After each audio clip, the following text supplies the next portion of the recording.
I want to also talk about this other side to the goddess that's transforming men and women. And is she doing that now? This transformation you talk about in your book of men and women. Talk to me a little bit about that. Yeah, there was another side. This is the Enchantress, but there was another side to her.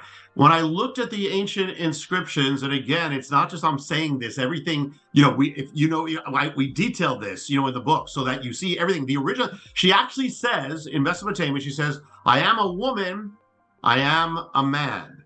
Wow. It says in her hymns, in the ancient hymns, it says, you are the one who turns a man into a woman and turns a woman into a man. And so now she was the one who actually broke the lines of gender, bent them, blurred them, replaced the one with the other between male and female, confusing male and female, female and male, men and women, boys and girls, confusing them all. She's the spirit of androgyny. Now, this is her deeper work here. Now, what would you expect to happen? She won't hear, if this happened, this could not happen in the early 60s because it'd be too radical for anybody. Wow. But the thing is, once she gets possession of a culture, then she moves to this. And the thing is that actually, but it's all part of one thing, because the sexual revolution actually opened the door for it. Because the sexual revolution, you're taking sex out of the context of marriage. Yes. Well, you keep going, you're going to take sex out of the context of gender, of sexuality itself.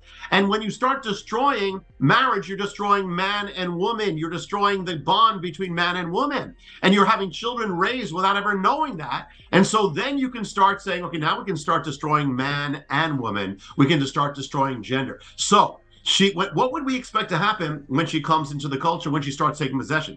You'll start seeing a spirit of androgyny, a spirit that seeks to war against maleness for men, war against femaleness for men. Will seek to, I found the inscription says she grinds away the masculinity of men. So literally, she's going to seek to take manhood, and she's going to war against manhood. By the way, this is a goddess who had, she was female, but she had male nature, and she would never be okay with men because she ended up destroying whoever was in a relationship with her, and she raged against male authority. She raged against her father's, the patriarchy. So you have all this going on. So the first thing is, she goes against manhood and men. So she's going to seek to emasculate, demasculinize men and start feminizing men. So she take men away from fatherhood, men away from marriage, men away from manhood. And so you notice the spirit in her, it's crazy. Yep. Like if a man acts masculine, they'll say that's toxic masculinity. Yep. The culture will attack that man. If a woman acts masculine, they'll applaud her. What is that? Wow. That is the spirit of this goddess. And that's a real spirit. You can cut it with a knife. We all sense it. We all know it. And so but we may not have known the name. So this is at work. So another thing, back then, you had shows like Father Knows Best. You can never have that today. Now fathers are depicted as toxic, or bumbling idiots or overgrown children, because it's an attack on male. Because if you can attack the father, once you take the father out, you can do anything you want with the society. Then you can take anything. You've taken the authority out. Now, another thing is that's there's much more to it, but that's with the man part. But then with women, what does she do? It says she gives weapons to women. She militarizes them. She masculinizes them. So what she's going to do is defeminize women, take women away from motherhood, women away from marriage, women away from womanhood, away from femininity. So that's what she's doing. And she also makes women angry to hate men. The idea is divide. If you divide and conquer, divide man from woman and woman from man, you can do whatever you want. When you overturn marriage, you're changing everything. And you're changing family, you're changing society, you're changing civilization. So she does that. And then I said she's the goddess who's a woman, technically female, but she's filled with masculinity. So she's seeking to make modern women into her image. And so when you separate man from woman and woman from man, then you can do all those things. And that's what we're doing. But it doesn't just stay in that realm, because the thing is, and this is going to show something like even radical feminism is linked to this goddess, right? The thing is, but it's all linked together. What we're seeing right now with gender, it's all linked, it's all the same spirit. It's all connected. It all makes sense because if you say a man can replace a woman, can replace a man, well, like they used to say, you're going to get what you have now. So what do we have now? One of the things is that she had a mysterious priesthood, and her mysterious priesthood they were called the Asinu or the Halu. They were men who walked around her temple dressed up as women and acting as women. And so they were her priests. Now the thing is, if you see them return, the gods have returned, she has returned, her priesthood has returned. And if you see the culture celebrating it, that has not been. That was part of paganism. It was not part of the Christian age. And so now if you start driving out the gospel, it's going to return. And so the thing is, not only that, remember, again, back to what Jesus said. He said they come back worse. Well, she possessed a priesthood, but now she's seeking to possess an entire generation. She's seeking to possess a generation of children from grade school. So that's why it's happening.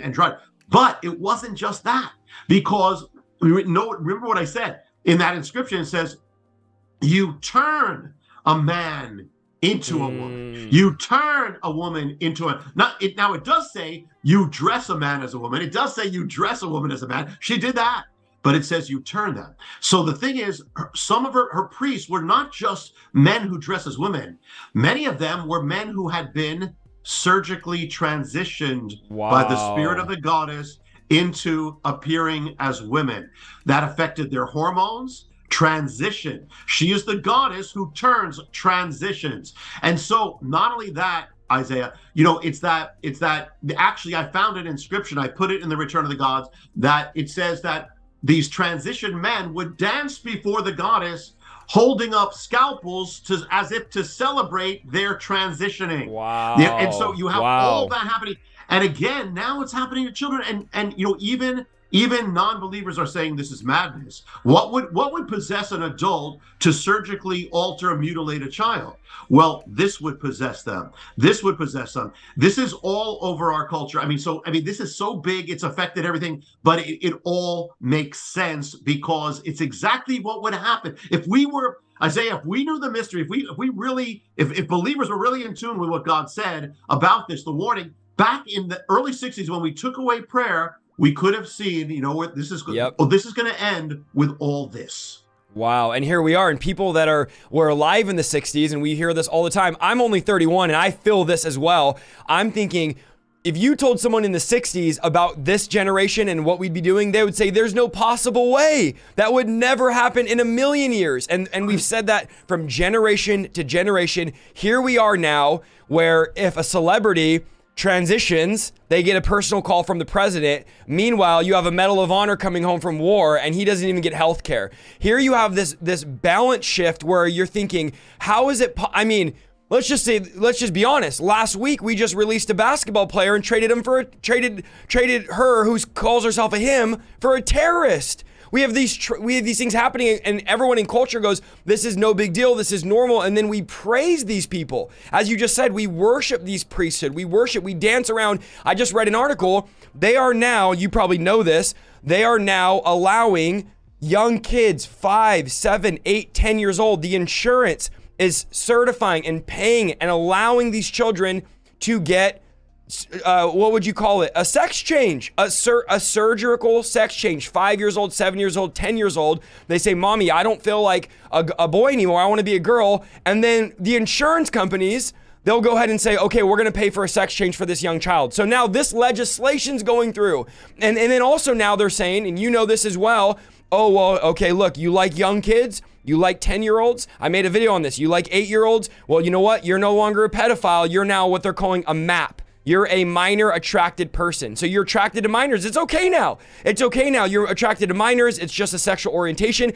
The lines are being so blurred, and it's happening right under our nose. The laws are being changed. You guys can look all this up. This is all real stuff. The laws are being changed. It's being taught in high school.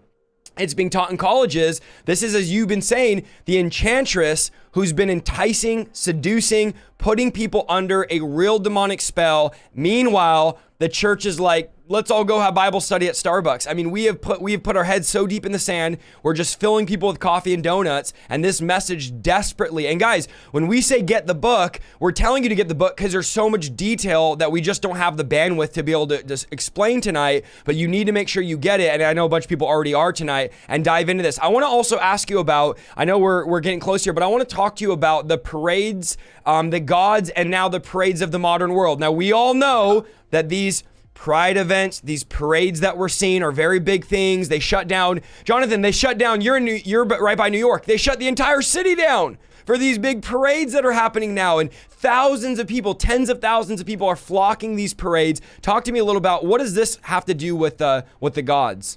Yeah, everything. And it shows also how big this is, because this is affecting everything. But again, you take out the presence of God, this is what's going to happen.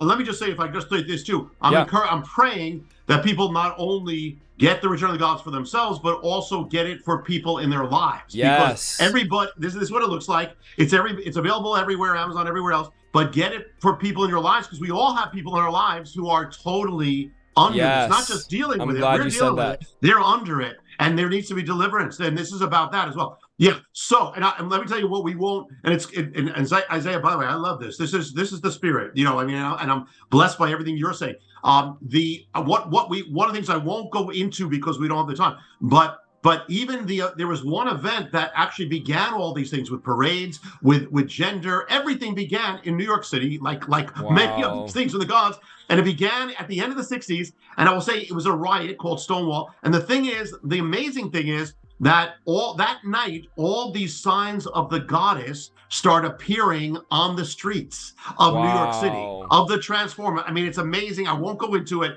but even the word Stonewall is linked to the myth of the goddess. It's crazy. But now the goddess was a goddess of parades. The ancient hymns in Sumer say that she makes the people parade before her. Well, so now one of the things you're going to have is she's going to use parades to actually change the culture. And so what has happened? When I looked at the ancient descriptions of the parades, and this is what it says. This is ancient. It says the parades where she caused men to parade through the city streets dressed as women. She caused women to parade through the city streets as men, filled with color, filled with sexual licentiousness and the bending of gender. Well, they're back.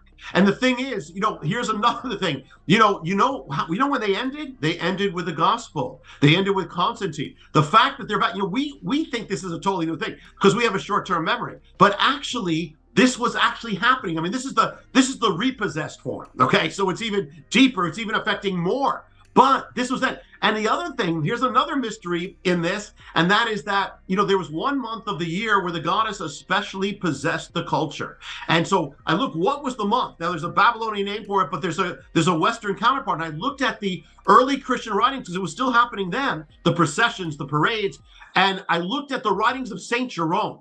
And in the writings of St. Jerome, he identifies it. And he says in Latin, the month is called Iunium or Junium or June. Wow. So June was the month that she possessed the culture. And this is the month linked to the altering of the bending of sexuality. Now, it's not that the people who are doing it, we got to pray for all these people. Yes. But it's not that they know it. That's even what makes it more amazing. They don't know it. It's because actually the Stonewall riots happened in June at the time of the goddess. So therefore, it happened. So therefore, every month now. Now think about this. You're mentioning that we have nations that will give 1 day to celebrate their independence, like America and many others, but they'll give 30 days to celebrate sexuality. What is that? That's not natural. That's not natural, and it's all over the world. It's not natural at all. And the thing is that so here you have that, and not only that, there was a sign. I'm just touching again. We can't do everything. I'm just giving you a taste, but there was a sign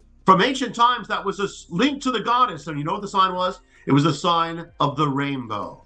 The rainbow was linked to the goddess who changed sexuality. It was linked to that. And the thing is, I even go through that every color of the rainbow flag that they are created, and the very significance that they gave it Each one is linked to the goddess. And so the fact that you see the rainbow, I mean, this is also supernatural. It shouldn't be. The rainbow is on cereal boxes. The rainbow is on American embassies. We have never done that with anything. It is not natural. It's supernatural. It's a sign of the possession of the goddess. It's a mark. Now, the rainbow belongs to God. But interestingly, one of the things I found in her mythology is she's the goddess who steals things that belongs to other gods and uses it for herself. So the rainbow has been turned around against God. And there's a dark mystery to it. I won't go through it, but if people knew it, they would, if they had any sense, they would never lift up this sign at all. But let me give you one more thing about how this has taken over everything. And there's so much more, but I'm just going to give you this one.